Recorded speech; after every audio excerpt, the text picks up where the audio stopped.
인트로 없이 깔끔하게 시작합니다. 길거리 돌아다니시면서 애고 부모고 꼴보기 싫은 분들, 혹은 내 자식 교육에 관심이 있으신 분들, 들어와 같이 얘기해 봅시다. 네. 2026년 4월 베를린 지극히 개인적인 기록들. 오늘은 훈육이라는 거에 대해서 한번 얘기를 해볼까 합니다. 애들을 어떻게 가르치느냐, 이게 이제 훈육이죠. 음, 일단 그 많이 바뀌었어요. 제가 어렸을 때의 느낌하고 지금 느낌, 훈육이라는 그 개념을 부모들이 보통 어떻게 갖고 있느냐가 많이 바뀌었는데, 뭐 때를 떠나서 학교 다닐 때, 이제 중고등학교 다닐 때, 저 때는 그냥 뭐 선생님들이 학생들을 개패듯이 했으니까, 그리고 심지어 그 부모님들도 학교에서 개패듯이 맞고 온 그 자식을 혼내지 선생님한테 항의하는 법은 거의, 그런 경우는 거의 없었습니다. 네, 네가 맞을 짓 했으니까 맞았다. 네, 그런 거였고. 그리고 뭐 그게 꼭 진짜 대단한 일이 아니었죠.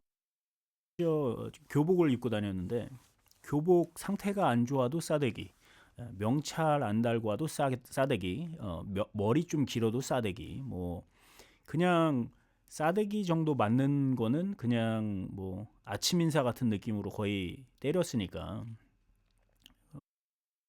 그냥 지금 같으면 상상도 할 수 없죠. 친구들끼리 가끔 모여서 뭐라고 하냐면, 그 요즘 같으면 정말 감옥 갈 정도로 선생님들이 했다. 선생들의 요즘 같으면 뉴스 나오고 감옥 갈 일이다. 뭐 그 정도거든요. 그러니까 심지어 중학교 때는 남자 학교였는데 책상 위에 다 올라가서 바지 내리고 위생 검사라는 것도 했습니다. 네. 너 좀 씻어라, 막 이렇게 나체 몸을 보고. 정말 그런 선생 지금 어, 시대에 와서 반성이라는 걸 할까? 내가 그 시절에 왜 그랬을까를 생각할까? 아니면 그때는 다 그랬어, 뭐 그렇게 생각할까 궁금하기도 한데, 그때는 뭐 벌써 어, 그냥 이거는 훈육의 개념이 아니었다는 증거 중에 하나가, 아침에 교실 그 선생님들끼리 회의 끝내고 교실에 들어오는 순간부터 기분이 안 좋고 출석부를 집어 던집니다. 바로 회의를 지르고 트집을 잡고, 뭐 그거는 학생들이 아무것도 안 했잖아요. 그냥 아침에 처음 봤는데 기분이 안 좋은 건 그냥 지 기분이 안 좋은 거죠. 네. 뭐 아무튼 옛날에 학교 분위기는 그랬는데, 이제 뭐 학교에 대한 얘기는 그렇다고 치고, 음, 그러면 부모의 교육, 이제 오늘 얘기하고자 하는 거는 주로 부모님들이 아이들을 어떻게 교육 시키는 것이 올바른 훈육이냐, 뭐 그런 건데, 처음에 이제 학교 얘기를 시작했으니까, 이게 아이들을 굉장히 엄하게 다스리면 부모가, 그게 훈육에 효과가 있을까? 일단 그 생각을 해보면, 창 시절에 이제 사고를 치고 애들이 뭐 일진이나 이런 친구들이 사고를 치고 부모들이 학교에 오잖아요. 그러면 대부분 제가 경험한 바로는 부모들이 진짜 개 무섭습니다. 네. 특히 아빠들, 억센 엄마들도 많이 있었는데, 아빠들이 교무실 오자마자 막 자기 애를 막 개패듯이 패고 쌍욕을 하고, 선생님한테 막 사과시키고 데리고 나가는, 그 건물에 나가서 운동장을 통과하는 내내도 막 애를 뒤통수를 때리고 막 진짜 무서운 아빠들이 제가 봤을 때 많았거든요. 그래서 제가 그때도 생각한 게, 와, 이게 애들을 쥐잡듯이 잡는 집이 오히려 애들이 사고를 많이 치나? 그런 생각을 했고, 지금도 사실 그런 생각에 변함이 없거든요. 그러니까 사실 제 결론은 그거는 올바른 훈육이 아니다라고 생각을 합니다. 어, 모르겠어요. 신 분들이 있을려나? 막 부모가 애를 때리고 욕하고 하면서 아이가 정말 배워야 할 것들, 세상에서 지켜야 할 것들을 잘 배우고 올바른 방향으로 나아가는 적어도 저는 못 봤습니다. 네. 더군다나 그게 이제 뭐 사회적인 그 부분 아니면 예의라든지 인간으로서 어떤 지켜야 될 그런 과정들이 아니고 이 엄한 이유가 공부 때문이라면 내 자식이 성공했으면 좋겠다라는 거라면 또 약간 방향이 달라지긴 하는데 지금부터는 이제 그 개패듯이 패는 부모는 잊으시고 이제 그냥 일반적인 훈육이라고 합시다. 공부를 시키는 거, 엄격하게 공부하는 법을 막 가르치고 하는 거. 저는 개인적으로 막 머리가 천재적이거나 영재들이 아니어도 세상에서 어느 정도 레벨까지 공부시키는 거는 가능하다고 생각을 합니다. 그게 무슨 얘기냐면 그냥 평범한 아이예요. 근데 얘가 어떻게 막 열심히 어, 한국으로 예를 들면 이제 서울대 정도 가는 거는 충분히 가능하다고 생각을 하거든요. 그거는 뭐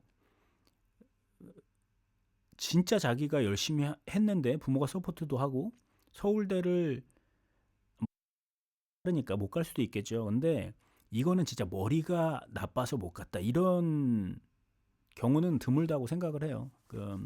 갈 수 있다고 생각을 하는데 근데 문제는 진짜 그 본인이 각성한 학생이 아니고 뭐 그런 벌써 부모가 잔소리 안 해도 각성을 해서 막 자기 스스로 공부를 하고 그 욕심을 갖고 그런 친구들 그런 친구들 말고 부모가 진짜 끌고 가서 서울대 갔다고 칩시다. 어, 그 다음에 그 친구를 그 부모가 어떻게 해야 될까요? 대학 가서도 쥐잡듯이 잡아서 너 공부해라 학점이 이게 뭐냐 스펙이 이게 뭐냐 하면서 푸시를 해야 되나요? 그죠? 솔직히 성인이 됐는데 애가 말을 잘 들어서 서울대 갔다고 해도 이제 그 다음에 힘듭니다. 혹은 그 다음까지 애가 어렸을 때 뭐 부모 기준에서 내가 교육을 잘 시켜서 서울대 갔고 많이 들었다. 그리고 애가 너무 착해. 그래서 뭐 공부했다고 칩시다. 그래서 얘가 뭐 서울대 졸업하고도 어떻게 해가지고 좋은 회사 취직했어. 근데 문제는 걔가 행복할까요? 부모가 하드 캐리 해가지고 어떻게 좋은 대학 가고 좋은 회사 다니면 이 친구가 그 다음에 자기가 뭘 원하는지, 자기가 어떤 삶을 살아야 되는지 어렸을 때 연습이 1도 안 돼 있는 사람이 남들이 부러워하는 대학, 부러워하는 회사를 다니면 그 사람이 행복한 삶을 영위할 수 있을까? 뭐 속단할 수는 없지만 나중에라도 현명하게 생각을 조금씩 바꾸고 고민하고 하면서 들이 있다고 칩시다. 근데 그래도 그거는 억지로 공부시켜서 서울대 가고 대기업 갔기 때문에 그렇게 살 수 있는 게 아니고, 그 사람이 스스로 본인의 인생에 대해서 고민하고 노력했기 그렇게 사는 거지. 절대 부모가 어렸을 때부터 푸시해서 좋은 데 가고 좋은 회사 취직해서 그렇게 사는 건 아닐 거예요. 그리고 사실 이 케이스도 어 사실 이 정도 케이스만 돼도 뭐 운이 더 나쁠 수도 있지만 나중에 삐뚤어지면, 근데 대부분은 억지로 끌고 간다고 또 되지도 않잖아요. 억지로 끌고 간다고 서울대 다 가는 거 아니잖아요. 어 그런 얘기도 많죠. 손흥민 하고 그 아버지가 어떻게 훈련을 했는가, 어떻게 훈련을 막 엄하게 시켰고, 어, 본인도 같이 하면서 아들을 이렇게 잘 키웠다. 근데 당연히 그 아버지의 노력을 제가 함부로 얘기할 수는 없. 하나 확실한 거는 그렇게 한다고 아이들이 다 손흥민처럼 되지 않습니다. 네. 아까 얘기한 그런 고등학교 때 본 엄한 부모님들처럼, 뭐 물론 손흥민 아버지가 손흥민을 때렸는지 어쨌는지 모르지만 때렸든 안 때렸든 욕심을 갖고 막 그 끌고 간다고 아이들이 다 따라오는 게 아니에요. 심지어 엇나갈 확률이 많으면 많았지, 손흥민이 되는 케이스가 더 많지는 않다고 생각을 합니다. 그래서 저는 일단 부모가 구타하고 뭐 체벌하고 이거는 당연히 이제 배제, 그거는 배제하고 어, 엄격하게 자식의 하나하나를 다 컨트롤하는 것도 좋은 방법이 아니라고 생각을 해요. 왜냐하면 그거는 자식의 자율성이나 뭐 훈육 면에서도 그렇지만, 또 하나는 부모니까, 예.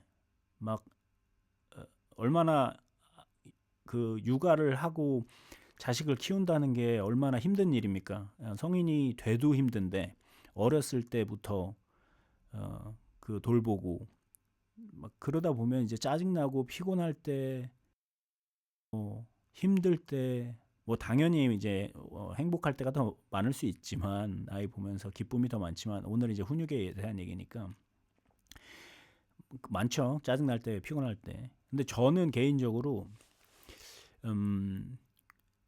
짜증나고 피곤할 때는 패스하는 게 맞다고 생각을 해요. 그냥 다 패스. 네. 예를 들면 짜증나고 피곤한데 애가 뭐 마음에 안 들어. 막 집에 와서 뭐 게임 하고 있고 뭐 자기 방 정리도 안 돼 있고. 만약에 내가 그날 컨디션이 좀 별로다. 아니면 좀 벌써 짜증이 나 있다. 애 때문이 아니어도 어쨌든 무슨 이유든. 그러면 부드럽게 한마디 하는 것도 안 하는 게 낫다 생각을 합니다. 왜냐하면 부드럽게 한마디를 꺼내면 애가 거든. 그럼 이제 또 올라오는 거예요. 너무 쉽게. 왜냐하면 자기 컨디션이 안 좋으니까. 그러면 또 감정적으로 아이를 대하게 되겠죠. 그러면 그거는 이제 훈육이 아니라 분풀이가 되니까 그렇게 하는 것이 맞다고 생각을 하는데, 그게 이제 왜 그렇게 하는 게 맞냐 생각을 해봅시다.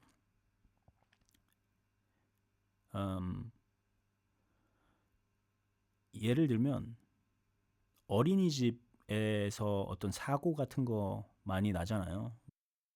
보면 당연히 그 중에는 정말 거기 있으면 안 될 개사이코, 진짜 쓰레기 같은 인간이 있었을 수도 있지만, 저는 또 한편으로 어떤 생각을 하냐면, 거기서 이제 많은 아이들을 동시에 보고 그런 깜냥이 안 되는 상태에서 그 스트레스를 받다 보니까 미쳐갔다고 해도 많이 생각을 합니다. 예를 들면 그거예요. 이제 내가 힘으로 어떻게 컨트롤을 할 수 있는 그 대상에 폭력을 한번 쓰게 되잖아요. 그러면 분명히 처음 썼을 때는 내가 왜 그랬지, 미쳤나 봐, 뭐 할 수 있습니다. 근데 그 다음부터 폭력을 쓴 대상이 나한테 어떻게 보면 굴복하는 거죠. 폭력에 굴복하는 거예요. 내가 뭘 잘못했는지도 모르는 상태로.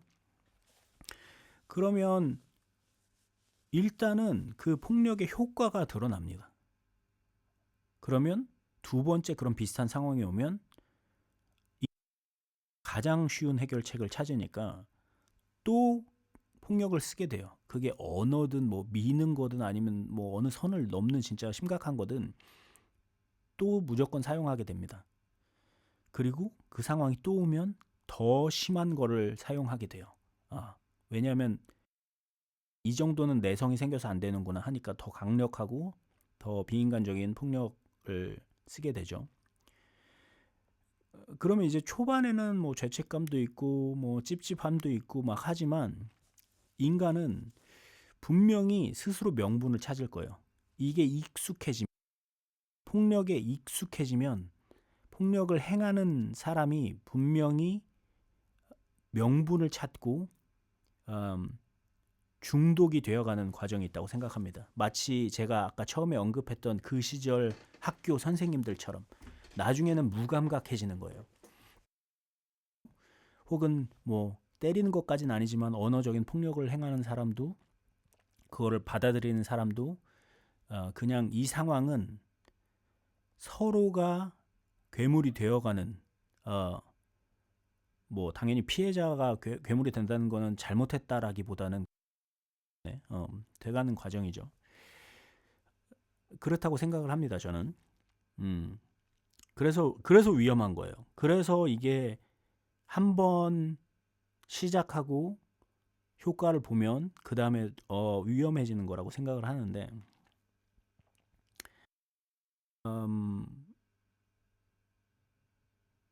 근데 이제 그런 말 하잖아요. 요즘 애들이 막 그 뉴스 같은 데 보면 무슨 그게 뭐죠? 갑자기 나는데 촉법소년 뭐 촉법소년 법 같은 거를 막 이용해 가지고 무슨 범죄를 하기도 하고 막 그런 뉴스도 많이 나오고 하면 사람들이 그런 얘기를 하는 것 같아요. 뭐 요즘에 부모들이 애들을 너무 오냐오냐 키워서 훈육을 안 해서 체벌을 안 해서 그렇다라고 하는 분들도 많이 있는 것 같은데 저는 생각이 다릅니다. 그런 부모가 없다는 얘기가 아니고 만약에 그 오냐오냐가 책임을 안 하는 방임이나 그 방치라면 그 얘기가 맞죠. 왜냐하면 이 아이는 그 올바른 훈육이나 사랑 또한 받지 못했으니까. 근데 방임이나 방치라는 거는 오냐오냐의 개념이 아니죠. 그건 또 아까 언급했던 일종의 폭력이에요. 방임 방치는 법적으로도 처벌받죠. 애들을 방임하고 방치하는 부모는. 그러니까 이 오냐오냐가 방임 방치라면 오냐오냐를 해서 애들이 저렇게 반사회적이고 예의를 지킬 줄 모르는 이기적인 사람이 됐다. 그러면 맞습니다. 근데 그 오냐오냐가 그 방임이 아니라 만약에 부모가 아이를 지켜보고 기다려주고 기회를 주는 그 오냐오냐라면 그거는 얘기가 달라지죠. 네. 그거는 남들이 볼 때는 오냐오냐로 보일 수 있습니다. 남들이 보면 저 부모는 막 이러고 있는데 뭐 아무 짓도 안 하고 그럴 수 있어요. 편해 보이고 부모가 왜 저러냐.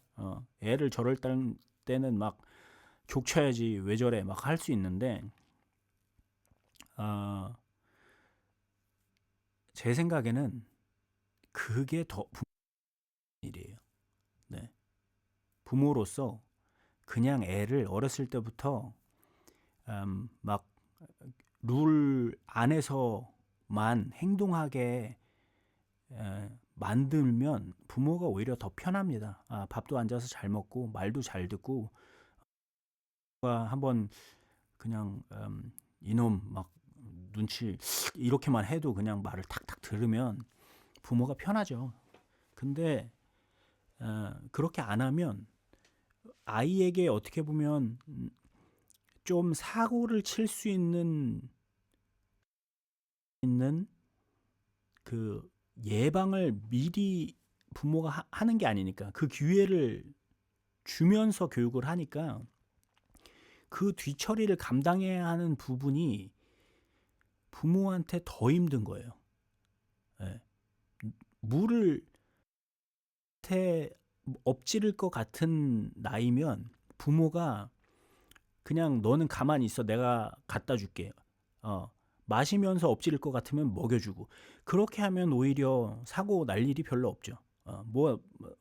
나중에 뭐 엎질고 뭐 망가뜨리고 해서 일이 없기 때문에 그게 더 쉬운 일인데 아이한테 기다려주고 기회를 주면 그 인내하고 그러는 시간도 힘들고 그 아이가 아직은 완벽하게 배우지 못해서 뒤처리해야 되는 게 더 힘든 교육이거든요.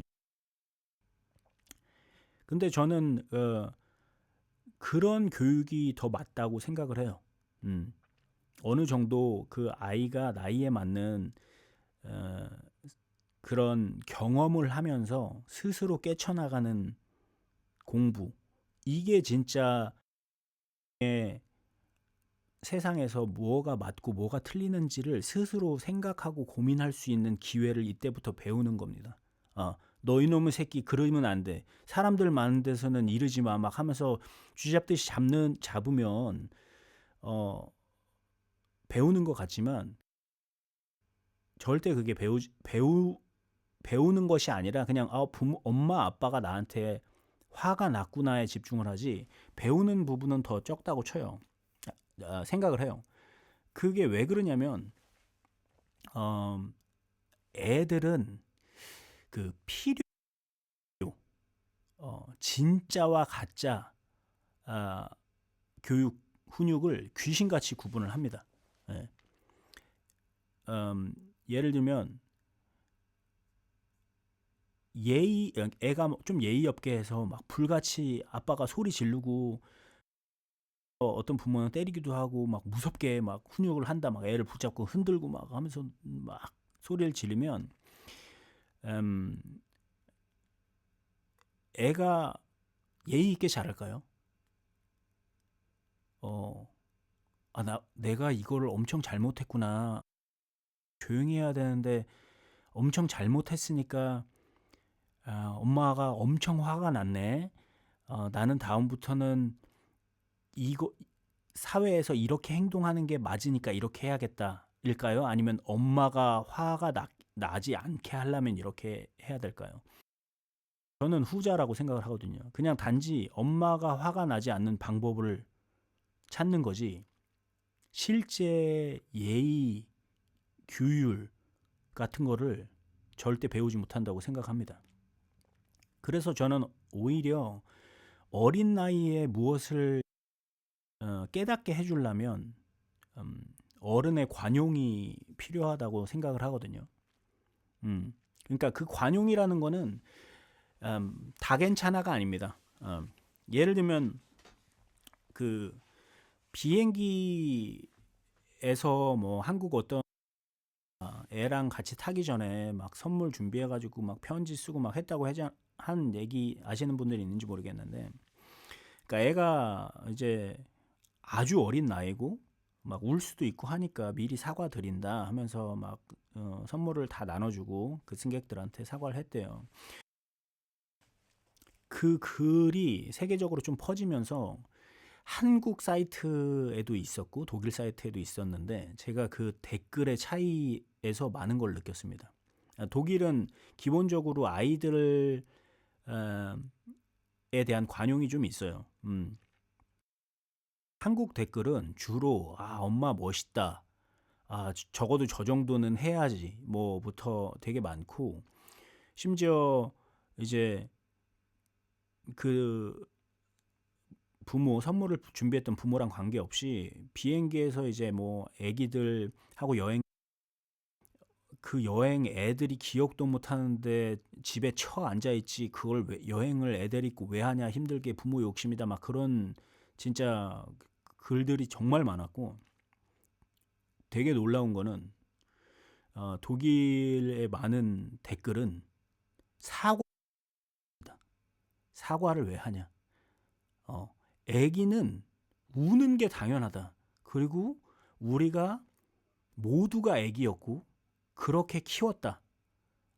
부모가 사과한 그 준비한 것은 정말 아름다운 일이 굳이 사과할 필요가 없다는 거예요. 굳이 내가 애를 통해서 비굴해지기까지 해질 정도로 갈 필요가 없다는 겁니다. 뭐 한국 기준으로는 그게 왜 비굴 생각할 수 있는데 아무튼 독일 사람들 아니면 그 독일 사이트의 댓글 기준에서는 그런 그 정도까지 숙일 필요 없다, 비굴할 필요 없다 그런 느낌의 글이 정말 많았거든요.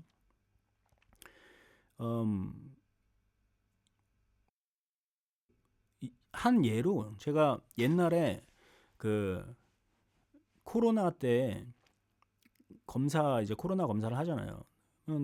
독일에서는 뭐 굳이 코로나 검사 아니어도 병원이나 뭐 슈퍼 뭐 이런 데서 아이들이 있으면 내가 좀 기다리더라도 아이들이 뭐 물건을 거기 계산대에 올려놓는다든지 뭐 냉장고에서 뭘 혼자 꺼낸다든지 정말 잘 못하는 나이인데 막 엄마 아빠가 거의 들어줘서 막 겨우겨우 그런 거 하고 있으면 뒤에서 다 기다려줍니다. 음. 오해하지 마세요. 제가 뭐 독일의 모든 면이 뭐 한국보다 더 낫다라는 게 아니라 딱 그 부분을 얘기하는 건데 어떻게 보면 제가 독일에 대해서 몇 안 되는 장점이라고 생각하는 것 중에 정말 좋은 장점이라고 생각하는 것 중에 하나. 아이들이 뭐를 하고 있으면 네, 기다려줘요. 심지어 말도 걸어주고. 근데 제가 코로나 얘기를 하다 말았죠. 코로나 검사를 하는데 독일에서는 그 아이들이 혹시 코에다가 뭐를 이렇게 거기를 쑤셔야 되면 목으로 하거나 힘들어하면 뭐 얘기도 하고 막 하면서 이게 있어도 기다려줘요. 좀 아이가 진정할 수 있게.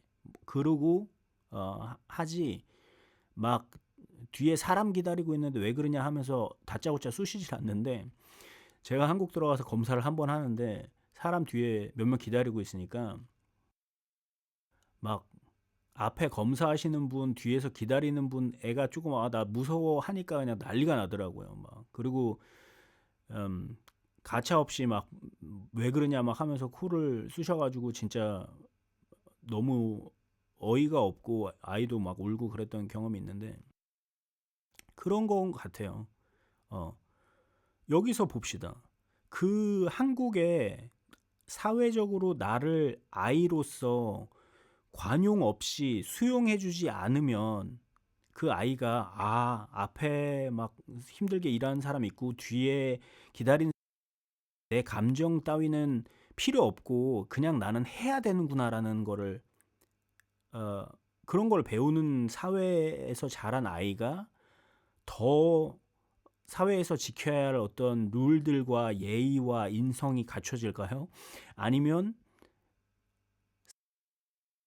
나를 그 나이대에 맞는 사람으로서 좀 기다려주고 관용을 베풀었던 사회의 아이가 더 좋은 인성을 가질까요? 저는 두 번째라고 생각을 합니다. 네. 그렇다고 해서 이게 뭐 독일 아이들이 무조건 한국 아이들보다 인성이 좋다는 얘기 그것 말고 또 개인적인 여러 가지 환경이 있으니까 부모한테 더 영향 많이 받고 뭐 학교에서 더 영향 많이 받고. 그래서 저는 제일 좋은 방법은 아까 얘기한 것처럼 아이들은 어, 훈육. 근데 그 훈육이 꼭 가정과 부모로서뿐만 아니라 사회에서도 이루어지는 훈육. 네. 그런 게 너무 중요하다고 생각을 하고 그 훈육의 기본은 보여주는 것이라고 생각합니다. 아까 얘기한 것처럼 아이들은 말로 아무리 얘기를 해도 이게 진짜 필요한 건지 아닌지 말뿐인지 진짜인지 막 이런 걸 너무 구분을 잘해요. 그래서 부모가 문제를 해결을 옆에서 보고 배웁니다. 아, 우리 아빠는 운전할 때 옆에 사람이 이렇게 하면 이렇게 하는구나를 보고 배우지. 그 아빠가 야, 너는 운전할 때는 이렇게 해야 돼. 엄마가 뭐 맨날 돈 하고 있는데 야, 세상에서는 돈보다 중요 절대 안 됩니다. 뭐 혹은 책 좀 읽어라. 책이 얼마나 중요한지를 매일 열변을 토하는 것보다 부모가 책을 읽고 있으면 아이가 원래 어른이 되면 책을 저렇게 보는 거구나 하고 책을 보겠죠. 저는 생각을 해요. 네. 그래서 사회적인 관용, 부모로서와의 인내, 그리고 실제 그 아이들이 배워야 할 것들이 있다면 정말 행동으로서 보여주는 것. 이게 진짜 제일 중요하고 효과 있는 훈육이 아닐까 합니다. 네. 뭐 당연히 또 중요한 거는 사람마다 다르겠죠. 이 아이가 어떤 성향을 갖고 있느냐에 따라 다르겠지만 거기서 이제 섬세한 디테일한 부분들을 또 조정을 해야 되겠지만 아무튼 중요한 뿌리는 그런 부분이 아닐까 네, 생각을 합니다. 오늘은 이제 아이의 훈육을 어떻게 해야 되나에 대해 했는데 혹시 뭐 의견이 있으시면 아니면 나는 이렇게 훈육하는 게 옳다고 생각한다. 나는 우리 아이를 이렇게 가르친다. 뭐 그런 다양한 의견이 있으시면 또 댓글 달아주시고 하면 네, 좋을 것 같아요. 오늘 또 했는데 혹시라도 끝까지 들어주셨다면 감사합니다. 네, 내일 뵙겠습니다. Berlin, deeply personal records.